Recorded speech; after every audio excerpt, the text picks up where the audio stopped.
बंधु मैंने आपणकर जदि तुला राशि होता है तेबे भिडियोटी को शेष पर्यंत निश्चय देखंतु कारण आजिर एही भिडियोटी तुला राशिर व्यक्ति विशेष मानक पई बहुत गुरुत्वपूर्ण अटे। तुला राशिर व्यक्ति विशेष मानकर जीवन एही मकर संक्रांति ठारू बदलिबाकु जाउछि कारण ग्रह नक्षत्र मानकर चलन रे एक बहुत बड़ परिवर्तन हेबाकु जाउछि जहाद्वारा एमानंक जीवन रे चलीथिबा समस्त दुख कष्ट एवं समस्यार अंत हेबाकु जाउछि एवं पुणी थरे एमानंक जीवन रे खुशी फेरिबाकु जाउछि कारण मकर संक्रांति परे बुध शुक्र एवं सूर्यंकर राशि परिवर्तन हेबाकु जाउछि।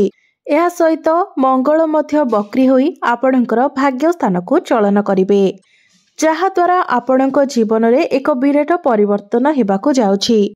आपणक जीवन रे चलीथिबा समस्त दुख कष्टर अंत हेबाकु जाउछि पुनर्बार आपणक जीवन रे खुशी फेरिबाकु जाउछि। तेबे डेरी नकरी आसंतु जानिबा एही मकर संक्रांति ठारू आपणक जीवन रे केउ सब परिवर्तन हेबाकु जाउछि। तेबे भिडियोटी रे आगको बढ़ेबा पूर्वरु जदि आपणकर मध्य तुला राशि होइथाय तेबे भिडियोटी को लाइक करी चैनल को सब्सक्राइब करि दियंतु एवं कमेंट बॉक्स रे भक्ति एवं श्रद्धार सहित जय श्री जगन्नाथ निश्चय लिखंतु।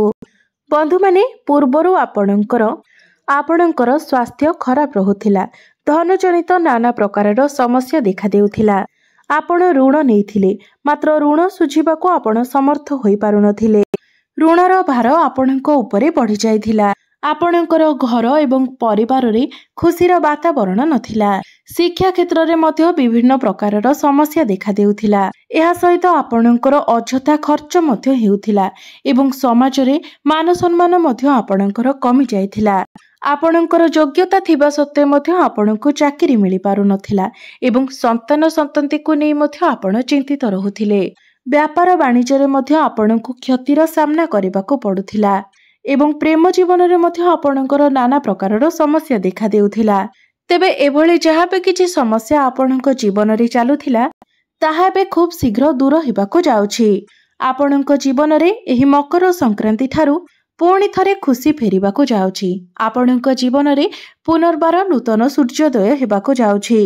बंधु माने शुक्रंकर राशि परिवर्तन हेबाको जाउछि जे कि धनर कारक ग्रह अटंती एवं सुख समृद्धिर कारक ग्रह अटंती एहा व्यतीत शुक्र हेउछंती आपणक राशिर स्वामी ग्रह शुक्र ग्रह को मां लक्ष्मीकर स्वरूप बोली माना जाए शुक्र आपणकर चतुर्थ स्थान रे थिले भल स्थान रे थिले एबे शुक्र पुणे आपणकर पंचम भाव को चलन करिवे पंचम भावटी को मध्य बहुत शुभ स्थान बोली माना जाय थाए लक्ष्मी स्थान रे गोचर करिवे तेबे एही पंचम भाव रे शुक्र आपणको बहुत ही शुभ फल प्रदान करिवे एहा सहित शुक्रंक सहित शनि मध्य आपणकर पंचम भाव रे विराजमान अछंती एवं शनिदेव हेउछंती आपणक पई जोग कारक ग्रह विशेष कथा हेउछि तुला राशिर व्यक्ति विशेष माने जो मानकर प्रेम जीवन रे किछि समस्या थिला तो आपणकर समस्त समस्या गुडी को मध्य समाधान होइजिबो एहा सहित आपण जदि सिंगल अछंती तो आपणकर कोनोसी रिलेशनशिप हेबार मध्य बहुत अधिक संभावना रहुछि किंबा आपणको एपरि किछि बंधु जणे मिली जाई पारंती जहा सहित कि आपणकर संपर्क मध्य भल रहिबो एवं दीर्घ समय धरि आपणक मध्य रे भल बंधुता रहि पारे एहा सहित जदि आपण प्रेम जीवन रे अछंती तो एही समय रे आपणकर प्रेम विवाहर रूप मध्य नै पारे तो एही मकर संक्रांति परर समय आपणकर प्रेम जीवन पई बहुत अनुकूल रहिछि आपण दुई जनक मध्य रे भल पाइबा बढ़िबो आपणको भ्रमण सुख प्राप्ति हेबो एहा सहित तुला राशिर व्यक्ति विशेष माने जो माने विद्यार्थी अछंती तो शिक्षा क्षेत्र रे मध्य आपणको बहुत अधिक सफलता मिलिबो शिक्षा क्षेत्र रे आपण किछि नूतन परिवर्तन करि पारंती कोनोसी स्थान रे आपण एडमिशन नै पारंती आपण कोनोसी फॉर्म फिलअप करि पारंती किंबा आपण कोनोसी गवर्नमेंट जॉब पई मध्य प्रिपेयर होई पारंती शनि मध्य आपणकर पंचम स्थान रे बहुत भलो स्थिति रे अछंती शुभ स्थान रे अछंती एवं आपणकर शिक्षा क्षेत्र को मध्य शनि मजबूत बनाउछंती कारण शनिदेव जो भाव रे विराजमान थांती सही भावर वृद्धि कराई थांती सही भाव रे आपणको अधिक परिश्रम करबाको पड़ी थाए तो जेहेतु पंचम भावटे आपणकर शिक्षार भाव सेथिपाई आपण पाठ पढ़ारे अधिक परिश्रम करिवे फलस्वरूप आपणको परिणाम मध्य भल मिलिबो मकर संक्रांति पर आपणकर जदि कोनोसी एग्जाम अछि तो एग्जाम रे मध्य निश्चित भाव में आपणको बहुत शुभ फल प्राप्ति हेबो। आपण जदि कोनोसी एडमिशन नेबा पई चाहुथिले किंबा कोनोसी फॉर्म फिलअप करिबा पई चाहुथिले तेबे ताहा मध्य आपण निश्चित भाव में करि परिबे। समय आपणको पई अनुकूल रहिबो। शिक्षा क्षेत्र रे आपण बहुत अधिक उन्नति करिबे। आपण उच्च शिक्षा करिबा पई बाहर को मध्य जाई पारंती। आपण जदि कोनोसी कॉम्पिटिटिव एग्जाम दियंती तो सेथिरे मध्य निश्चित भाव में आपणको सफलता मिलिबो। बंधु माने मंगल आपणकर दशम भाव में दिग्बली अवस्था रे अछंती। नीचस्थ अछंती मात्र दिग्बली अवस्था रे अछंती जहा फल रे कर्म क्षेत्र रे आपणको बहुत बड़ सफलता मिलिबाको जाउछि। चाकरी क्षेत्र रे आपणकर प्रमोशन हेबार मध्य जोग बनुछि। जो मानक पाखरे कोनोसी कर्म जोग नाही अर्थात आपण जदि चाकरी पई प्रिपेयर हेउथिले मात्र जेते चेष्टा परे बे आपणको चाकरी मिलि पारु नथिला किंबा कोनोसी भी काम आपणको मिलि पारु नथिला तो मकर संक्रांति पर सूर्य जेतेबेले निजर राशि परिवर्तन करिवे तो आपणको चाकरी मिलिबार मध्य बहुत अधिक संभावना रहुछि। कारण सूर्य आपणकर चतुर्थ भाव को गोचर करिवे एवं सूर्यंकर दृष्टि आपणकर दशम भाव उपरे रहिबो। तो सरकारी क्षेत्र रे आपणको बहुत अधिक सफलता प्राप्ति हेबो। आपणको चाकरी क्षेत्र रे सम्मानित करा जाय पारे। आपणकर कार्य क्षेत्र रे आपणकर सीनियर एवं ऊपर ऑफिसरंकर सपोर्ट आपणको प्राप्ति हेबो। विशेष कथा हेउछि जे आपणको चाकरी मिलिबार बहुत अधिक संभावना रहुछि। तो चाकरी पाई आपण निश्चित रूप रे निजर चेष्टा जारी रखंतु। कोनोसी एमएमसी कंपनी रु मध्य आपणको जॉब ऑफर आसी पारे। आपण आपणकर कैरियर को नहीं विदेश यात्रा मध्य करि पारंती। विदेश यात्रार सुख आपणको प्राप्ति हेबो। एही समय आपण कोनोसी जमी जमा जानवाहन प्रॉपर्टी एसबु किनि पारंती किंबा आपण नूतन गृह मध्य निर्माण करि पारंती। बंधु माने एही समय बुध मध्य निजर राशि परिवर्तन करिवे। बुध आपणकर तृतीय भाव को गोचर करिवे एवं बुधंकर सीधा सड़क दृष्टि आपणकर भाग्य भाव उपरे पड़िबो। आपणकर भाग्य भावर स्वामी बुध अटंती तो भाग्य भावर स्वामी भाग्य भाव उपरे ही दृष्टि रखिबे जहा फल रे एही समय रे भाग्य आपणकर पूर्ण रूप रे साथ देबो। आपण कोनोसी बड़ कार्यर आरंभ करि पारंती। कोनोसी बड़ इन्वेस्टमेंट करि पारंती। आपणको गृह रे शुभ मांगलिक कार्यर आयोजन मध्य होई पारे। शेयर मार्केट स्टॉक मार्केट एवं ट्रेडिंग रे आपणको विशेष लाभ प्राप्ति हेबो। आपण कोनोसी धार्मिक स्थान को यात्रा करि पारंती। आपणकर मन धर्म आड़ को अग्रसर होई पारे। पितांकर सहाय्य एवं सहयोग आपणको प्राप्ति हेबो।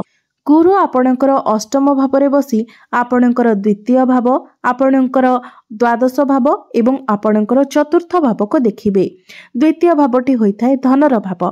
चतुर्थ भावटी होइथाय समस्त प्रकारर सुखर भाव एवं द्वादश भावटी होइथाय विदेशर भाव जहा फल रे मकर संक्रांति परे आपणकर धन रे वृद्धि हेबो। आपणकर आय रे वृद्धि आसीबो। फाइनेंशियल ग्रोथ हेबो।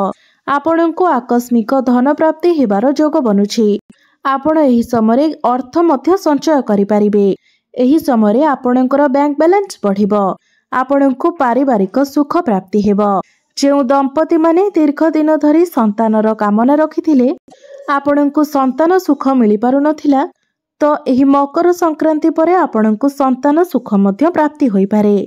आपणकर घर को नूतन अतिथि आसी पारंती जहा फल रे आपणकर घर परिवार रे हस खुशीर माहौल लागी रहिबो। विदेश यात्रार सुख मध्य आपणको प्राप्ति हेबो। विदेश रे रही काम कार्य करुथिबा व्यक्ति मानकु अधिक सफलता प्राप्ति हेबो। व्यापार वाणिज्य क्षेत्र रे मध्य आपण बहुत अधिक उन्नति करिवे। आपण कोनोसी नुआ बिजनेस मध्य स्टार्ट करि पारंती। आपणकर डेली इनकम रे वृद्धि आसीबो। आपण जदि पार्टनरशिप रे कोनोसी व्यापार वाणिज्य करूछंती आपणको सफलता मध्य प्राप्ति हेबो। मात्र कहा उपरे आपण आखि बंद करे विश्वास करंतु नाही नचेत आपण असुविधा रे पड़ी पारंती। पूर्वरु जदि आपणकर किछि स्वास्थ्य जनित समस्या थिला तो सेथिरे मध्य आपणकर सुधार आसीबो। आपण निजको सुस्थ अनुभव करिवे। आपणकर वैवाहिक जीवन मध्य सुखमय हेबो। आपणक मध्यरे संपर्क भल रहिबो एवं बुझामणा मध्य आपणक मध्यरे भल रहिबो। एवं तुला राशि व्यक्ति विशेष माने जो मानकर विवाह हो पारि नाही तो आपणकर विवाह जोग मध्य खोली जाउछि।